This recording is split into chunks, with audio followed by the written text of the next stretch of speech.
बिस्मिल्लाहिर्रहमानिर्रहीम।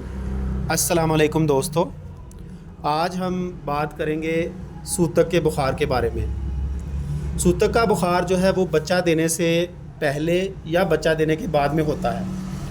बाज़ का जानवर हीट में आ जाए ना तो फिर भी जानवर को सूतक का बुखार हो जाता है, क्योंकि जो एस्ट्रोजन है ना वो कैल्शियम की आयोनाइजेशन कर देता है। सूतक के बुखार की जो है वो 3 स्टेजेस होती हैं।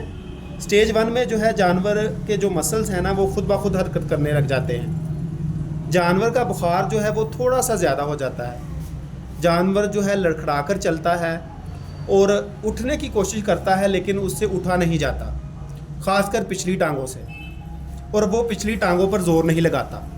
स्टेज 2 में जानवर जो है वो बुक्कल मारकर बैठ जाता है और स्टर्नल रिकम्बेंसी में चला जाता है। इसमें बुखार जो है ना वो टेम्परेचर जो बैरूनी होगा ना उसके मुताबिक होता है। अगर बाहर सर्दी है तो टेम्परेचर नॉर्मल होगा या थोड़ा सा कम होगा, और अगर मई जून या गर्मी का महीना है तो टेम्परेचर जो है ना 107 तक भी चला जाता है। क्योंकि इस स्टेज में जानवर अपना जिस्मानी थर्मो रेगुलेशन नहीं कर सकता, इसलिए जानवर जो है ना वो उसका टेम्परेचर बैरूनी टेम्परेचर के मुताबिक होता है। अगर जानवर का इलाज ना किया जाए तो जानवर फिर 3rd स्टेज में चला जाता है।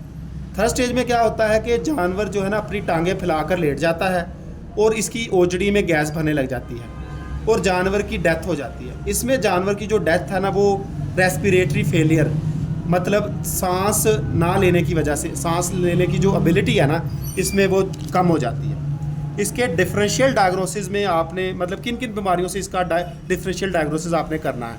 पहली बीमारी है मेटाबॉलिक एसिडोसिस, दूसरी कोलीफॉर्म मास्टाइटिस, मटराइटिस, एंडोटॉक्सिक शॉक, हाइपोकलीमिया मतलब ब्लड में पोटाशियम की कमी, और 3 डे सिकनेस। इन बीमारियों से आपने इसको डिफरेंशियल डायग्नोसिस करना है। इसके इलाज की बात करें तो इसका इलाज जो है वो आपने इन्फ्यूजन CBG आती है 1 ml पर kg के हिसाब से लगानी है।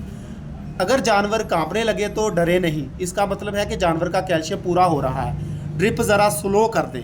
अगर बुखार 107 है तो जब तक 104 तक ना हो जाए कैल्शियम ना लगाएं।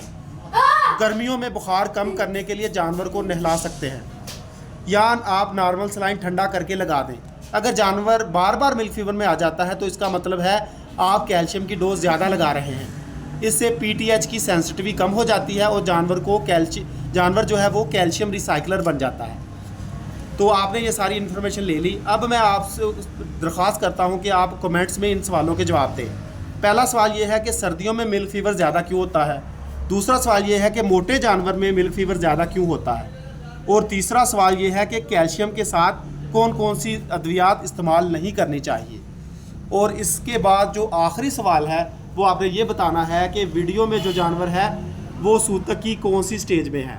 आपका देखने का बहुत बहुत शुक्रिया, और उम्मीद करता हूँ कि आपको मेरी ये इन्फॉर्मेशन पसंद आई होगी, और आइंदा भी मैं कोशिश करूँगा आपको इस जैसी अच्छी अच्छी मालूमात देता रहूँ।